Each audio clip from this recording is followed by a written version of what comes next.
السلام علیکم ورحمۃ اللہ وبرکاتہ. الحمد للہ وکفى وسلام علی عباده الذین اصطفى. اما بعد قال اللہ تبارک وتعالی فی القرآن المجید والفرقان الحمید. اعوذ باللہ من الشیطان الرجیم. بسم اللہ الرحمن الرحیم. ان اللہ لا یغیر ما بقوم حتى يغيروا ما بأنفسهم وإذا أراد الله بقوم سوءا فلا مرد له وما لهم من دونه من وال.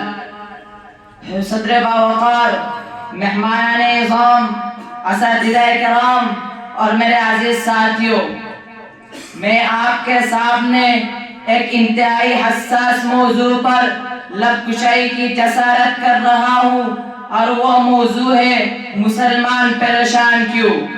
محترم حضرات، میں نے ابھی آپ حضرات کے سامنے قرآن کریم کی آیات تلاوت کی ہے.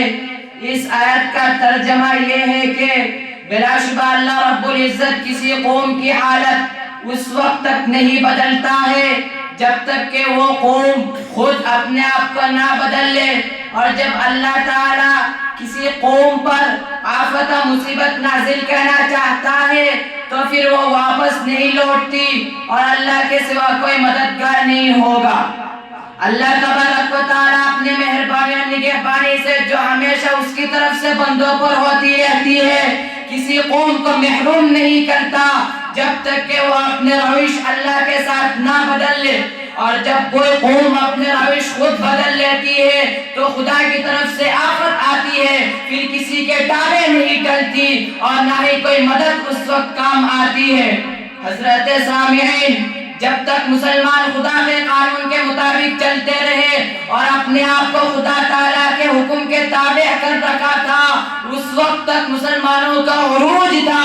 مسلمان فاتح قوم کہلایا کرتے تھے، اس کا دبدبہ چہار دنگ عالم میں گونج رہا تھا.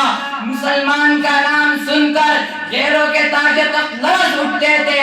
لیکن افسوس صد افسوس، جب سے مسلمانوں میں عیش عشرت اور خواہشات نفسانی کی پیروی کا سلسلہ شروع ہوا اور اللہ تبارک و تعالیٰ کے احکام اور نبی کریم صلی اللہ علیہ وسلم کی سنتوں کا پاس و لحاظ نہیں رہا، اسلامی تہذیب و تمدن معاشرہ سے ختم ہوتا گیا، مسلمان ہر طرح کی پریشانی میں مبتلا ہونے لگے، تو آیات مذکورہ کا پس منظر سامنے آنے لگا. میرے محترم دوستو، آج مسلمان بدلتے حالات سے دوچار ہو رہے ہیں. مسلمان غلامانہ زندگی بسر کرنے پر مجبور ہے، مسلمان فاقہ کشی کی زندگی گزارنے پر مجبور ہے، مسلمانوں پر ابتلا و آزمائش کی گھڑیاں نازل ہو رہی ہے. ایشیا کے ملکوں میں اگر کوئی قوم پریشان ہے تو اس کا نام مسلمان ہوگا. یورپ کے ممالک میں اگر کوئی قوم پریشان ہے تو اس کا نام ہی مسلمان ہی ہوگا. افریقہ کے ملکوں میں اگر کوئی قوم پریشان ہے تو اس کا نام مسلمان ہی ہوگا. دردمندان ملت، اب سوال پیدا ہوتا ہے کہ آخر تمام تر آلام و مصائب کے خوفناک طوفان سے مسلمان ہی کیوں گھرا ہوا ہے، دیگر اقوام عالم کیوں نہیں پریشان ہے؟ تو سنو، جو لوگ سچے دل سے قرآن پر ایمان لائے، اسے سمجھ کر پڑھا اور اپنی انفرادی اور اجتماعی زندگی میں اس پر عمل کیا، انہیں اللہ تبارک و تعالیٰ نے ایسی بلندی عطا کی کہ آج تک آسمان و زمین میں ان کی بلندیوں کے چرچے ہیں. انہیں خالق و عظمت و رفعت نے ایسی عظمت عطا کی کہ عظمتوں اور چاہتوں کے بڑے بڑے مدعے ان کے پاؤں کے ٹھوکر بنے. انہوں نے تاج تخت اور قیصر کسریٰ کو اپنے پاؤں تلے رون ڈالا.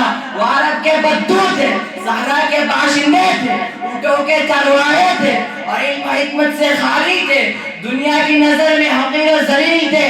مگر جب انہوں نے قرآن کو سینے سے لگایا تو زمانے کے امام بن گئے، قوموں کے مقتدا اور پیشوا بن گئے، قسمت کے دھنی بن گئے، اخلاق کے دھنی جنگلی بن گئے. دنیا حیران و پریشان تھی کہ یہ جنگلی کیا سے کیا بن گئے اور کہاں سے کہاں تک پہنچ گئے. باری تعالیٰ ہم سب کو قرآن پڑھنے اور اس کے مرتبے کو پہچان کر اس کے مطابق چلنے کی توفیق مرحمت فرمائے. وآخر دعوانا الحمد للہ رب العالمین.